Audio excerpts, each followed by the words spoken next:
I used to work in a nursing home through high school in the Midwest in a tiny-ass town. I'll never forget the story of the night when 4 or 5 call lights went on one of our wings/halls, and every single one was to tell us something to the effect of the children came and rearranged the furniture. Sure enough, there were chairs pushed around even in rooms where the resident wasn't able to stand on their own. The creepiest one was the man who was seated on the toilet and has a chair pushed up against the door, who wasn't able to stand on his own and used a wheelchair plus someone to help him get up to it.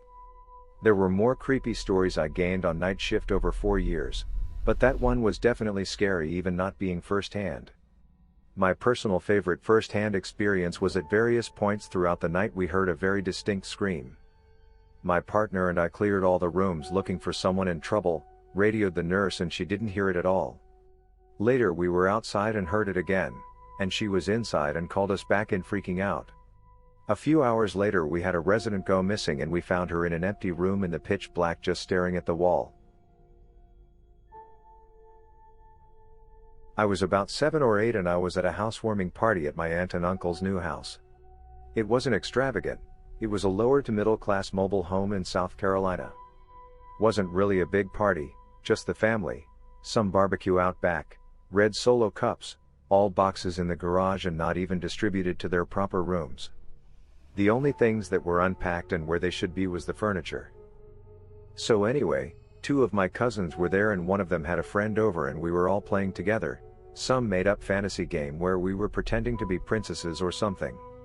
All of the adults were out back drinking, and I emphasize, there were only 4 people inside the house, me, my 2 cousins, and the friend. The house was set up in such a way that the kitchen was the first room you walked into from the front door, then there was the living room, then past that was the hallway with the bathroom and bedrooms. I was in the living room on the couch because that was the princess's bedroom and I was kinda just sitting there idle while the others got snacks. With no warnings or no other sounds, every single one of us hears a female voice let out an ear-piercing, gut-wrenching, overall horrifying scream in the bathroom. It was clear as day and it was so loud and sudden that it made me jump, as the living room was right next to the hallway. My cousins and their friend run out from the kitchen and look at me sitting there, and then we all run from the living room into the bathroom. Not a single person is in there, and nothing is displaced because there wasn't anything unpacked anyway except the toilet paper. We turned back around to see about 3 adults coming in from the back door because they had heard it too, coming from inside, so it wasn't any of them. What gets me about it is this. We have all since entertained the idea that it was a prank no one has fessed up to yet, but in order for it to have been a corporeal being, they would have had to somehow get into the bathroom without me seeing them from the couch, screamed, ran out of the bathroom to either the back door, without any of the 4 kids in the living room seeing, or out a window in one of the bedrooms. All of the bedroom windows were locked from the inside, so if they escaped that way, someone would have had to lock it and go out the back door, which again, we would have seen. One of the creepiest things that's happened to me. And before you cry speaker hidden somewhere, that was one of the first things that my uncle checked for when he ran inside and was told by us that none of us had done it. Me and my cousins think it's either something supernatural or something that the adults did, and all of the adults that were there think that one of us screamed and lied about it because we were all in the bathroom when they came in. Either way, the mood at the party was killed really fast after that. Everyone was confused and a little on edge and there wasn't any of that self-satisfied undertone that someone who just played a really good practical joke would have been showing. It was a pretty blood-curdling sound. My oldest friend and I went to different high schools but we kept up with holiday messages just to keep the friendship going. The only way I could text her was through my Facebook account, but since I only had the account on my old iPod I only checked it every couple of weeks to check in or see if she sent me anything. So anyway, one day I just get this sudden urge to charge up my iPod and see if she sent me anything. I hadn't checked for around a month or so chances are she had, if just "hey how are things going" type message. Once I charge it up though, turns out she had sent me a message, literally 30 minutes before. It turns out that she was sent to a mental health institute for youth after attempting suicide and she wanted to call and talk about it. I went through an incredibly similar situation a year or so previously, so we talked for hours about what she was going through.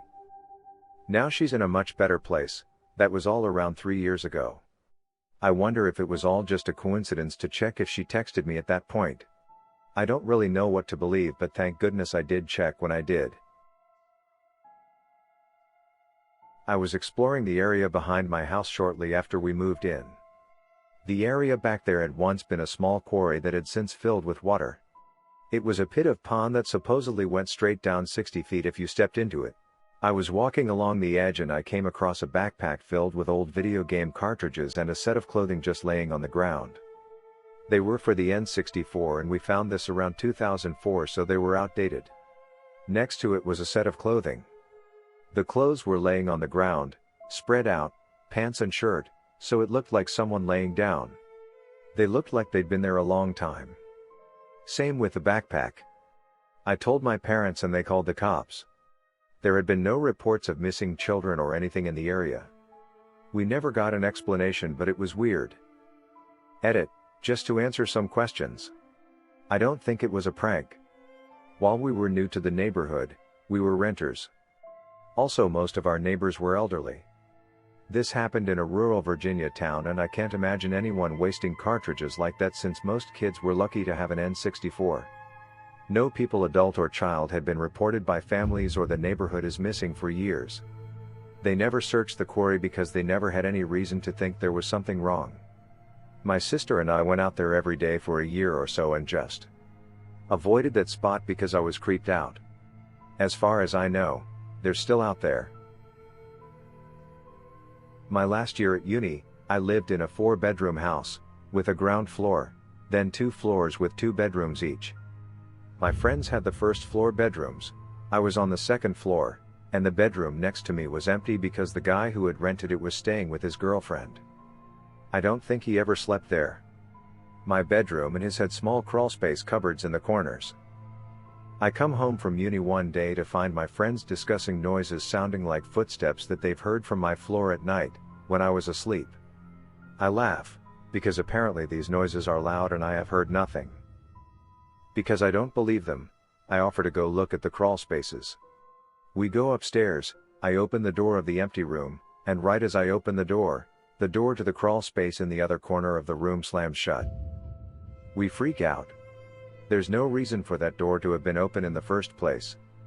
So we grab kitchen knives, hole up in one of their rooms, and wait for a friend to come and check the cupboards and attic. We never found out what those noises were, but it was the scariest thing that happened the whole year we were there. Maybe around age 14, early 90s. We were traveling from Texas up to Tacoma, Washington. We were about out of money, almost out of gas, no food, stuck in Chico, California. I sat in the car while Mom took my younger sisters to the restroom at a gas station. I was riddled with anxiety about our situation and looking down. The car door opened and I looked up. A lady that looked like a brown-haired Brady mom sat in the seat and faced me. She said, "It seems like you're down on your luck. Take this and give it to your mom. Tell her to pay it forward someday to someone who needs it." I looked down into my hand and there was a $100 bill. I looked up and she had disappeared. Nowhere in the parking lot, just vanished. I cried. When Mom came back I told her what happened and she cried. We got gas. There was a guy selling oranges on the side of the road and we bought a bag and went to a local park that had a part of the river with a little spillway dam and went swimming and ate oranges for a couple of hours before getting back on the road. I never saw the lady again, but she saved us and we did make it up to Tacoma to start our new life. Thank you, stranger lady with invisible powers, we never forgot your kindness. I was driving home from work on a long, somewhat dark road. I'll admit I was tired and cold and just wanted to get home. Speed limit was 60 miles per hour and I was doing closer to 70. Suddenly, a girl with long blonde hair, a black coat with brown fur on the hood and jeans just showed up in front of my car. I knew there was another car to my left up ahead, but it was black and all I saw was that it was stopped before I saw her. I managed to maneuver around her. I was freaked out. I turned to a side street and stopped to figure out what was happening. Then a tall guy with a black coat and short hair gets out of the driver's side of the stopped car, grabbed her, dragged her to the car while she was fighting him, and put her back in the car. I called the police and gave them the description of the car and the direction it took off in. I never heard anything about it, and I have not stopped thinking about her since. It's been 2 years. Once I was hired to load firewood into my aunt's basement. She lives alone and left the basement door open for me while she went out. I usually swing the interior basement door as wide as I can when I walk in, and the door almost never closes completely, but once I heard it close, and when I was about to grab another load I saw that the deadbolt locked. When I walk in, my arms are filled with firewood so I wouldn't be able to lock it myself. Looked out the window and checked the garage to see if she came home, but she wasn't there. The door itself was enclosed so no wind to shut it. I tried various ways of slamming the door so it would lock by itself, but nothing worked. It's an isolated house, so I would have heard someone drive up, and it's highly unlikely someone walked over just to lock the door and leave and time it while I was piling up firewood, and there's wooden steps so I would have heard someone walking down them. It's the only time I've seen a deadbolt lock itself in my life.